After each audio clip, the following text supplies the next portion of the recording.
Welcome to another video. In this one I'm going to be sharing some shots taken on the Ricoh GR3 in Seoul, and I'm also probably going to be sharing some thoughts about this camera because I've owned it about 6 months now, and my opinion it has evolved a little bit. Initially I got this as maybe a little bit of an impulse purchase, but also because I had the film Ricoh. I got it about maybe 2 years ago, no, 1 year ago now, and I just loved the form factor and how small it was, and I've only heard good things about Ricoh, so I just decided maybe it's time to get one, just for a camera that I can always bring with me and for casual shooting as well. And to be honest, at first I was a little bit scared that I had made an impulse purchase, because the results were fine but nothing amazing. Now that I think about it, it's probably had something to do with the fact that I was living in Bangkok at the time and it's a 28mm lens. Bangkok, very busy city, compositions at 28mm don't work because it's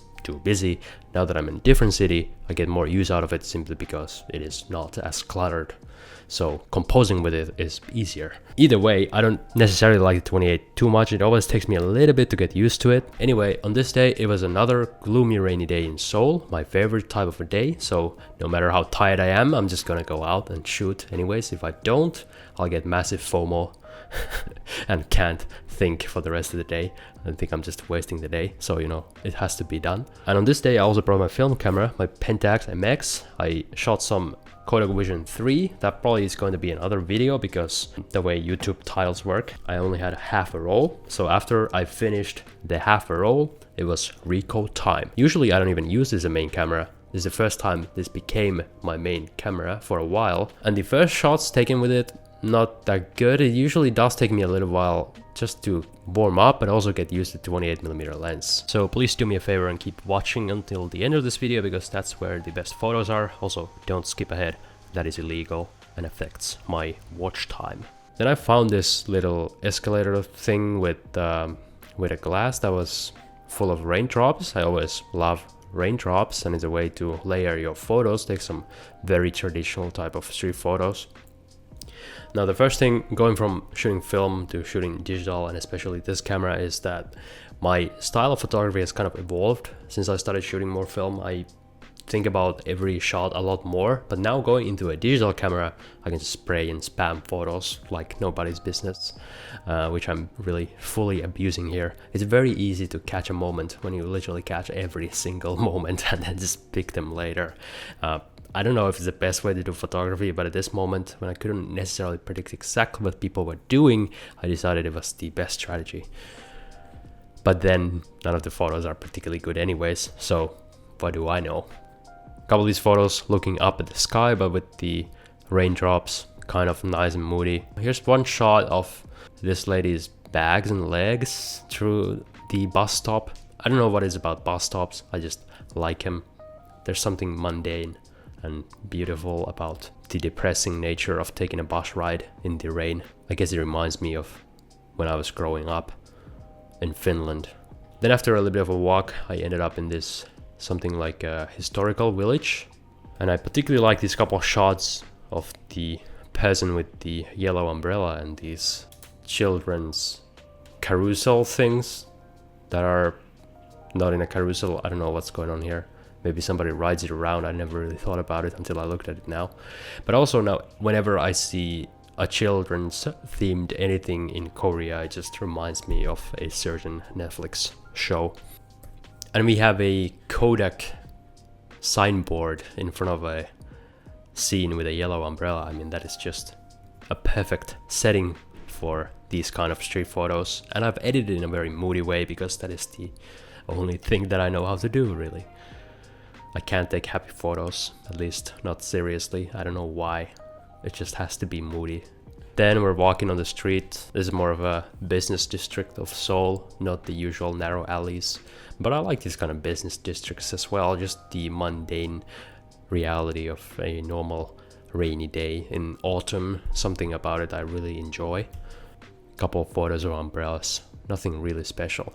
Then we get kind of a combination of my favorite things of photos that I always take. A phone booth with some raindrops on the glass with a bus on the background with the bus light showing. That is like bingo for teemu's photography, and unsurprisingly the shot looks decent.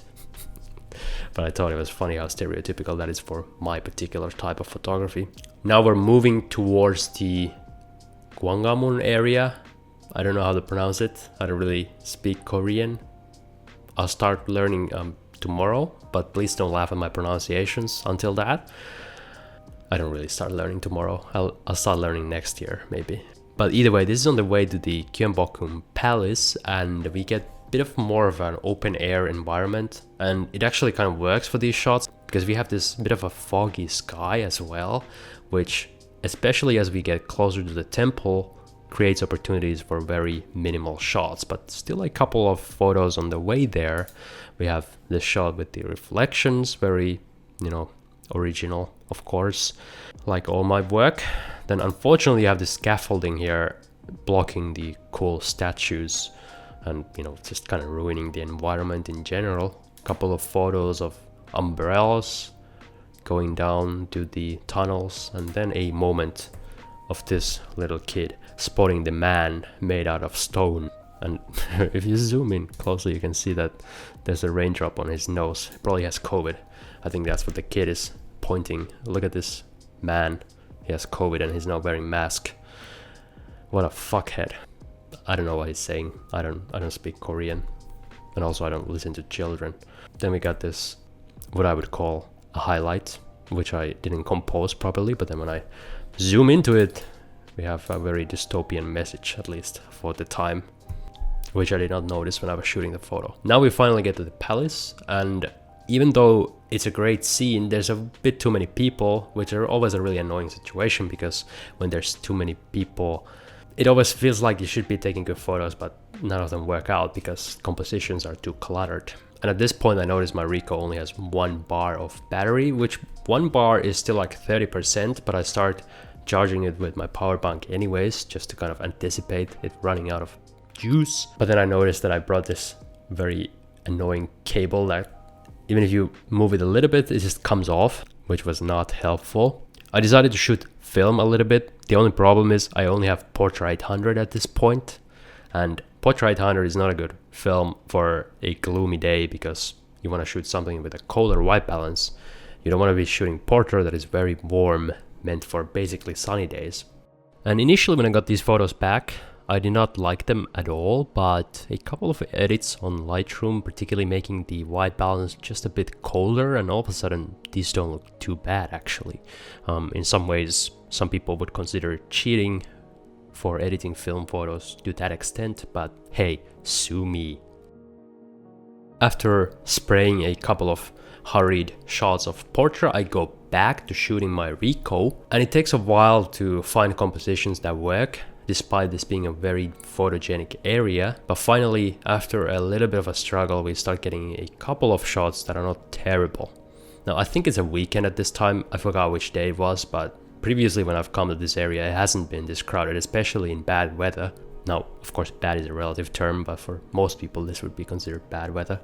But finally at some point we start getting shots of isolated subjects which look really nice in combination with the environment and the foggy weather condition. It's just a general rule in photography, simpler photos tend to be better in most cases. I mean, depending on style of course, but you know what I mean. There's an interesting juxtaposition, I believe that is how the word is pronounced, between these two people. The one guy in old-fashioned clothes and a child in a very childlike umbrella from the modern world. Here we get an umbrella. If you look closely, it's a Hello Kitty umbrella, but let's just ignore that and pretend it's a very classical shot. A photo with an absolutely perfectly aligned umbrella dude, but unfortunately 28mm not wide enough for this aspect ratio. Still looks fine.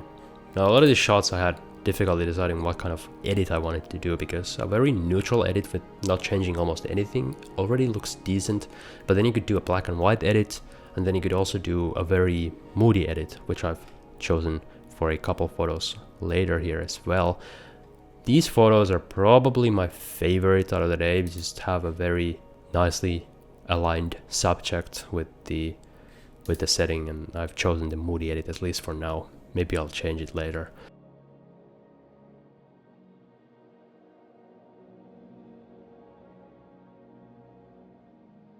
And then we still have a couple of shots in similar fashion of both the civilians and some of the people.